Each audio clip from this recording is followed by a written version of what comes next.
要的哈。那另外还有第3点，他有提到说，事实上啊，我们一起来读啊，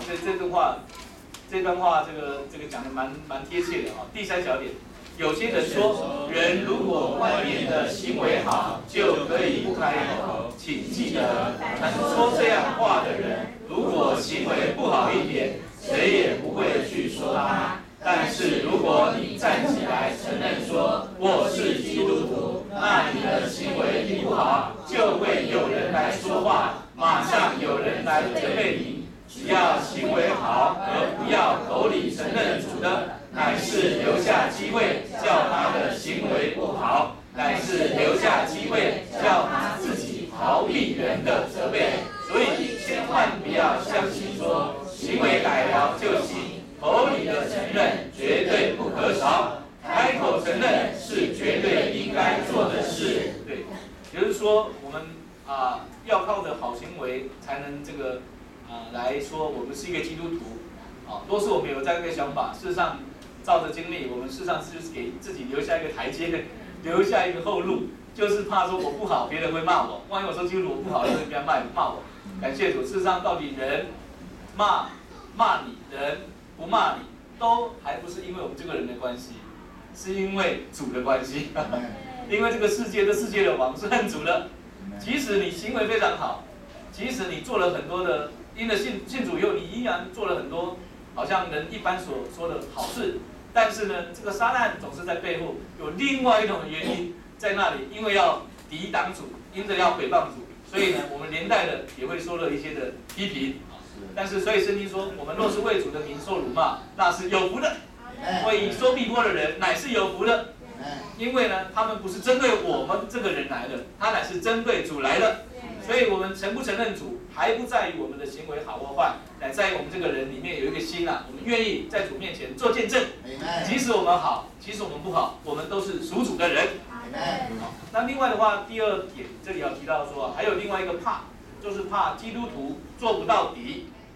这是什么意思呢？我们来读这个第一小点好，如果怕行为不行，怕跌倒就不承认，我们有把握的说，你必定跌倒，因为你把后门开着，不想走大门，因为你先不承认，要等你靠着主了再承认。我们相当有把握的说，你必定要跌倒，倒不如你站起来说，我是主的人。你先把后门堵住，以后想要背后跌倒也不容易了。这样你往前的机会要比往后退的机会多得多，你才有往前的可能。就是说，不给自己留后门，觉得说我决定了这个过了几年以后呢，什么都确定了，我再来承认。李义兄说通常这样子的话，你就走不了那个几年，我们就会后退了。所以我们需要这个像说什么破釜沉舟，不给自己留下一个后路。那我记得以前我跟一个不是我的弟兄有交通因为我们常常有时候在这个工作里面，因为我们在教会生活里面，在工作上也有一些的这个任务吧那我们就这样说，想是用一些方法，用一些的东西来让教会生活也好，或是工作里面有一些的一种好像这样子，我们是说能够去加强，但是呢，在弟兄的感觉里面他就会觉得这有一些东西就不是加强，而是一种的掺杂。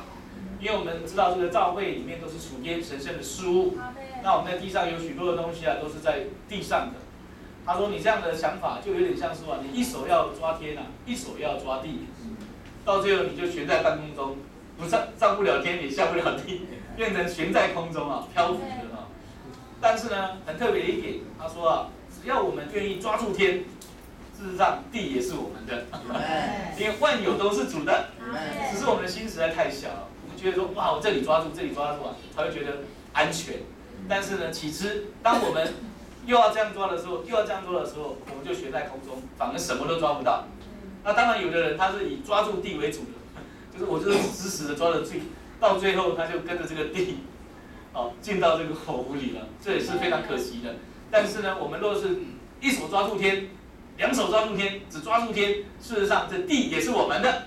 地理一切的丰富本来就是为了给我们享受的，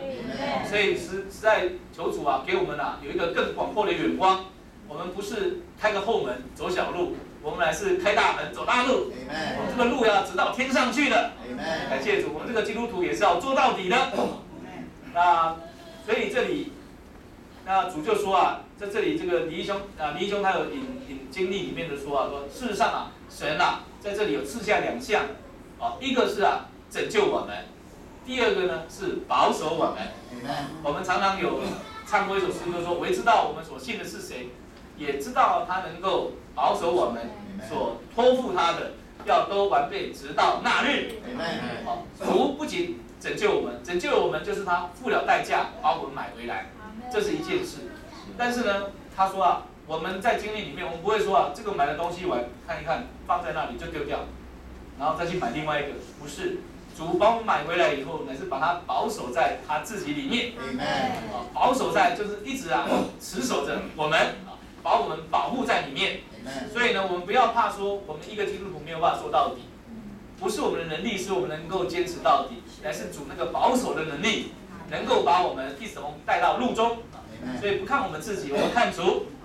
这一小段话，我们再来读一下哈。第2中点的第3小点。神不只是拯救我们的神，神也是保守我们的神。拯救好像什么？拯救好像把一件东西买回来；保守好像什么？保守好像把那一件东西摆在他自己手里。请你不要自己挂虑，这个让神来负责好了。来，还是简简单单的站起来说，我是属神的。你把自己交托给神，神知道你这一个人需要扶持、安慰或者保守。我们有把握说，神必定保守人的得救，因为有保守，救赎才有意义。感谢主。事实上，我们这样一个见证，一个口里承认，就把我们保守在这个神的手中。这就是稳妥的。那讲自己的经历，我想弟兄姊妹应该也有这样的经历。我记得这个我们刚得救的时候是在学校里面，那么得救以后呢，我那天是在晚上在弟兄之家受浸，那受浸完以后就觉得好喜乐哇！走在这个要回去基隆坐车的路上，我觉得这个天气啊，好像是夏天下过雨以后那一种清新的感觉，弟兄姊妹，连那个地都会有味道的哈，弟兄姊妹有没有感觉？哇，都有一种味道，那觉得哇，好舒服哦。然后坐了车回到家，快到家的时候，突然那个感觉就没了，因为要回到家了哈。然后回到家不敢讲，哇，那种感觉好痛苦啊！就跟刚刚那个这个你们信息说了，好像这个犹太人到了会堂，啊，坐在那里不敢承认自己是基督徒那种的痛苦啊。因为我在家里算是这个我刚生的说那个都是一个男孩，我爸一个男孩，生我一个男孩，所以那个压力很大，就是3代单传。啊，这个一进门，如果说我是基督徒，恐怕就被踢出来，就那个压力很大，非常大。那我回去以后呢，真的是察言观色，什么也都不敢讲，就像那个法利赛人一样，哇，好痛苦，憋了一个晚上，哇，好不容易第2天上学了。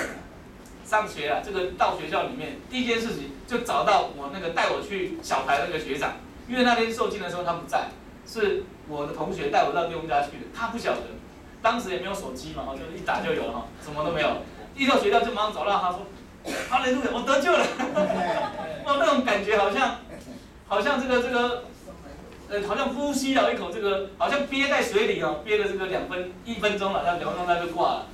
憋了这快1分钟，好像已经快没有办法呼吸了，跳入水来那种的感觉，哈利路亚！所以那个口里承认啊，实在叫我们实在非常的畅快。